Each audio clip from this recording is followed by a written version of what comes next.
तुम्ही म्हणल्याप्रमाणे 17 ऑगस्टला प्रचंड महापूर या धडकला बोरगावला त्या ठिकाणी आलेला होता।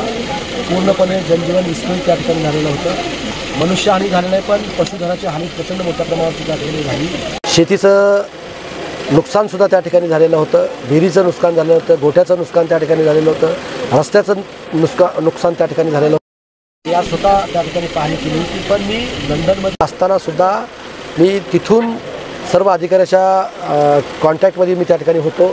सर्व अधिकाऱ्यांनी स्वतः त्या ठिकाणी येऊन चांगल्या पद्धतीचं काम त्या ठिकाणी केलेलं आहे। मला समाधान त्या ठिकाणी वाटलं आणि सर्व पंचनामे त्या ठिकाणी झालेले आहेत आणि जे काही शासनाचे निकष आहेत त्याप्रमाणे तर आपण मदत तात्काळ त्या ठिकाणी करू, पण एक वेगळं पॅकेज या 2 गावांना कशा पद्धतीने देता येते राज्याच्या मुख्य संवाद साधून फोनवरती त्यांना सुद्धा विनंती मी त्या ठिकाणी करणार आहे।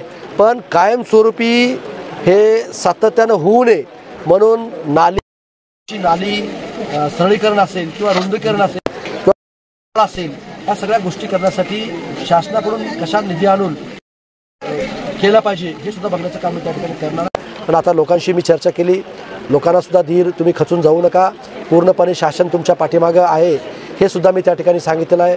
लोक समाधानी आहेत, कारण 10 दिवस अतिशय चांगल्या पद्धतीचं काम त्या ठिकाणी केलेलं आहे। काही माझे सामाजिक संघटनेचे जे माझे मित्र आहेत त्या सामाजिक संघटनेच्या मित्रांनी सुद्धा माझ्या जनतेला, अडचणीत आलेल्या जनतेला अन्नदान असेल किंवा कपड्याचा असेल किंवा ज्या काही गोष्टी करायच्या होत्या ती सामाजिक भावनेतून त्यांनी त्या ठिकाणी काम केलेलं आहे। त्यांचेसुद्धा मी मनापासून आभार त्या ठिकाणी व्यक्त करतो। पण आज बघितलं असाल, आजसुद्धा पूर परिस्थिती त्या ठिकाणी कायम आहे आणि म्हणून मी आज धडकनाळ बोरगावची तर पाहणी केली, पण मी आता तिथून वागदरीला जाणार आहे, अन्य काही गावात त्या ठिकाणी जाणार आहे। तशीच ढगफुटी परिस्थिती त्या ठिकाणी आहे आणि जिथं जिथं अशा गोष्टी घडलेल्या आहेत तिथं तिथं शासन बारकाईनं लक्ष ठेवून त्यांना मदत करण्याचं काम त्या ठिकाणी करेल।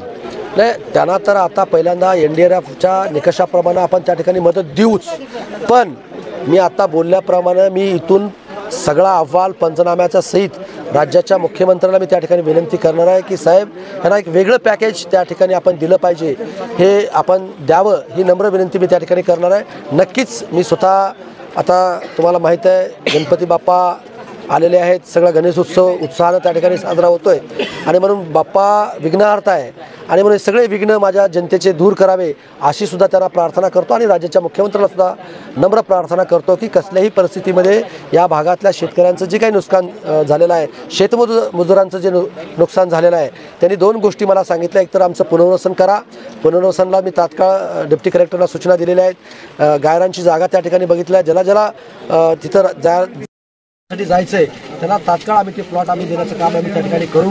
मी जलसंधारण अधिकाऱ्यांना सूचना दिल्यात की तिथं नाली सरळीकरण, रुंदीकरण आणि प्रोटेक्शन वॉल करण्यासंदर्भामध्ये जेवढा काय निधी लागेल तेवढाचा प्रस्ताव त्या ठिकाणी तयार करा, त्याला निधी उपलब्ध करून देऊ असं मी त्या ठिकाणी सांगितलं।